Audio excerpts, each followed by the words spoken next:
Okay, this is take 3 of my Ombre soap for the Soap Challenge Club January challenge. The first 2 soaps were fine. They weren't as smooth as I wanted, and normally I wouldn't really care. It's very, very hard to get super, super smooth ombres, but because it's a challenge, I feel like I should be a perfectionist in the results. So I'm giving it one last go. That's all the time I have. I'm going to visit family this week, and next week's going to be busy, so I'm like, I'll try this, and then I have 3 soaps to choose from.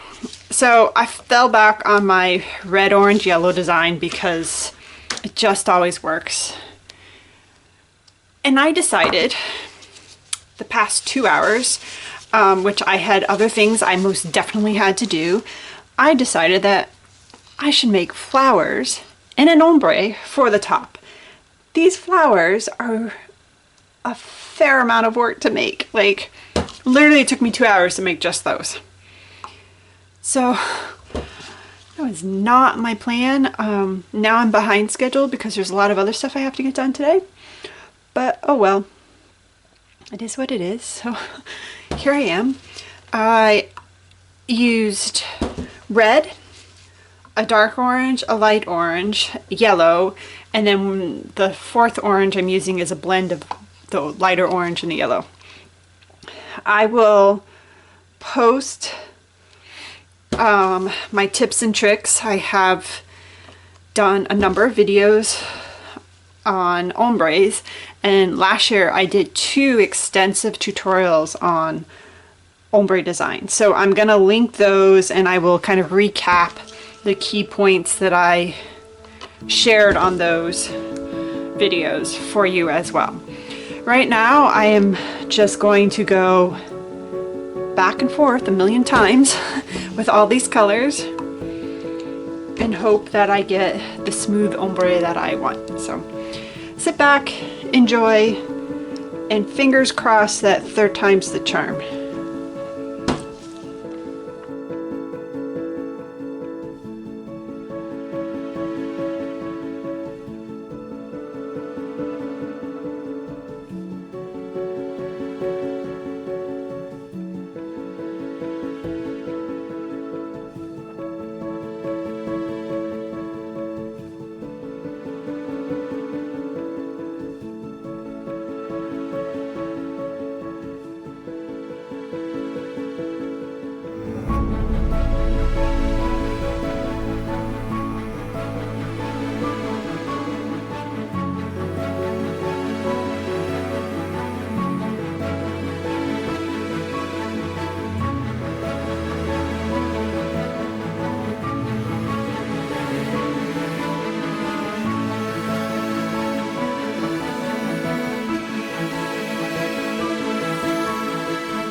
Isn't it pretty?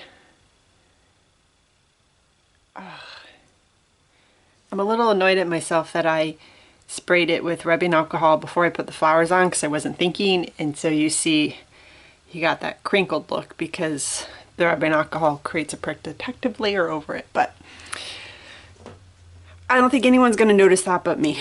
So, and again, no disforming.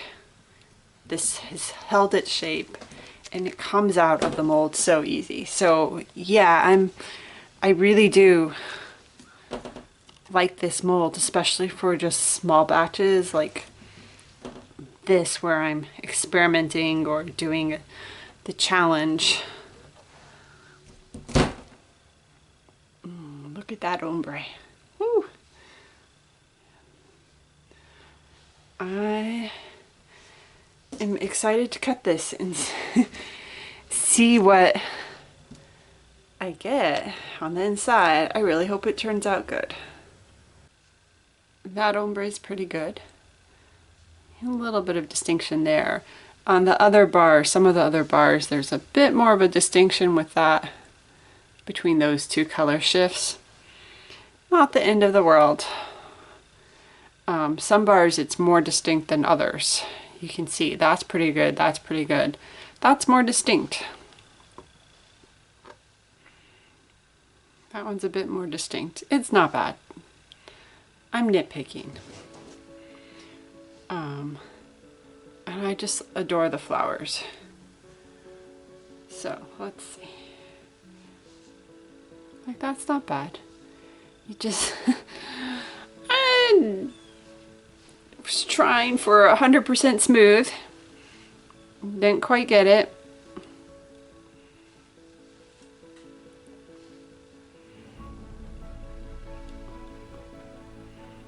Slightly frustrating. The rest of that is actually really good. And that's not bad. It's just going from that one orange did not go perfectly. Look at that one. So when I decided to do the ombre flowers, I went from left to right instead of front to back. Which meant each bar was going to have a different bit of ombre scheme to it. So like the first ones have more of the red, then we got some of that orange and more yellow. Totally okay with that. Don't mind it. Also, I knew it would work better because I didn't have as many flowers as I needed to kind of create all along the front the same ombre, plus I had 7 different colors in these flowers. There's no way I could have fit a row of 7 going front to back.